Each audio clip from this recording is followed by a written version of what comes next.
Alors ici, je vais corriger l'exercice numéro 4, diagramme circulaire, qui était à faire sur le devoir que j'avais programmé la semaine dernière. À savoir que je répète, chaque élève travaille à son rythme. Donc pour ceux qui me l'ont seulement rendu aujourd'hui, je ne considère pas qu'il est en retard. Le principal, c'est de travailler, quel que soit le rythme. Alors, diagramme circulaire, donc qu'on appelle aussi camembert et qu'on avait appelé en classe aussi camembert.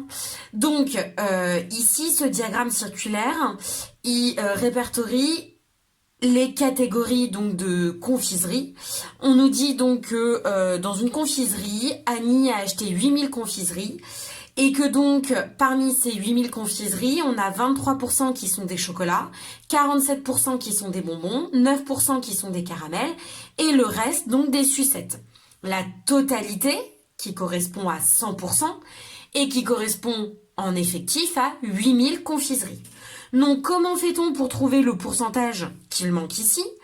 Tout simplement, on sait que la totalité des bonbons représente 100%, sauf qu'on va devoir enlever les 47% qui correspondent aux bonbons, les 23% qui correspondent au chocolat et les 9% qui correspondent au caramel.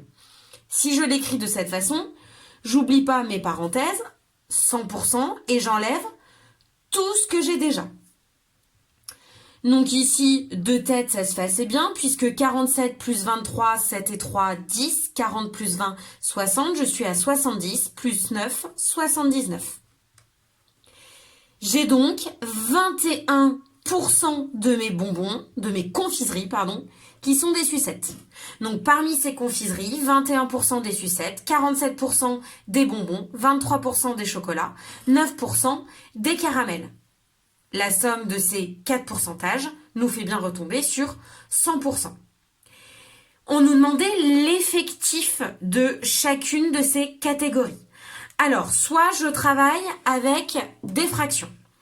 Ici, on nous dit que 47% sont des bonbons. Ce que ça veut donc dire, donc si je regarde pour les bonbons, ça veut donc dire que 47 sur 100 sont des bonbons. Donc si Annie avait 100 bonbons dans son magasin, 47 serait, si Annie avait 100 confiseries, 47 seraient des bonbons.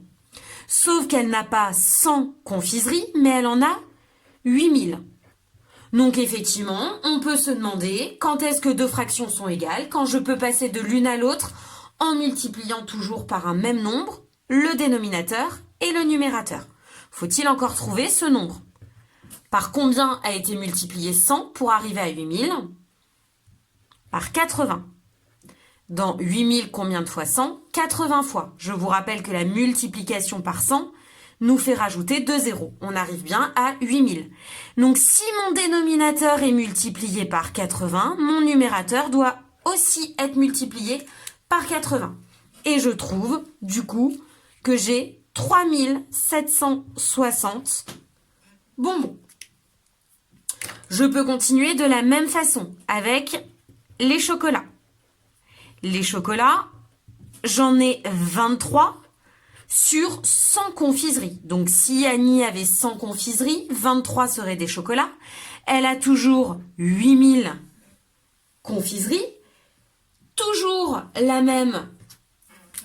Pour passer de 100 à 1000, il faut faire x 80.